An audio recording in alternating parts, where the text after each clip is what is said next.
अभी कल महर्षि वाल्मीकि जी की जयंती है। महर्षि वाल्मीकि ने व्यावहारिक संस्कृत में दुनिया का पहला महाकाव्य रचा था। दुनिया का पहला महाकाव्य संस्कृत का, ये भी संस्कृत में ही है। दुनिया का सबसे प्राचीनतम ज्ञान की धरोहर कहीं पे सुरक्षित है तो संस्कृत में सुरक्षित है। और ये केवल विज्ञान की नहीं, यह दिव्य ज्ञान की भाषा है। दिव्य ज्ञान के लिए दिव्य चक्षु भी चाहिए। इसमें भौतिक चक्षु कम, इसमें आध्यात्मिक दृष्टि भी चाहिए, आध्यात्मिक भाव भी चाहिए।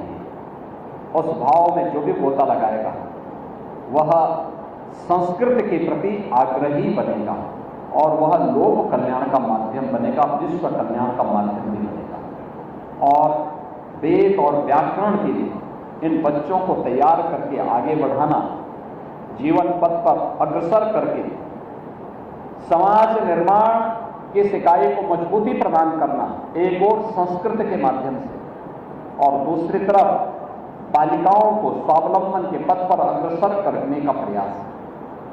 ये दोनों कार्य अभिनव प्रयास हैं। मैं महंत शंकरपुरी जी महाराज को इस कार्य के लिए हृदय से अभिनंदन करता हूं उनका, और मैं इस बात के लिए उन्हें आश्वस्त करता हूं, जो कार्य यहाँ पर श्री अन्नपूर्णा मठ के द्वारा प्रारंभ किया गया है, सरकार इस प्रकार के कार्यों को आगे बढ़ाने के लिए भरपूर सहयोग करेगी। और संस्कृत, मैं मानता हूं, अगर हमें सनातन दुनिया में, मेरा यह मानना है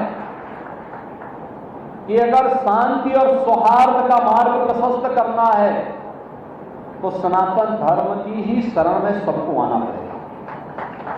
सनातन धर्म ही उनके लोक मंगल का, लोक कल्याण का मार्ग प्रशस्त कर सकता है। और सनातन धर्म ही सबकी सुरक्षा, सबके कल्याण का मार्ग भी प्रशस्त करेगा।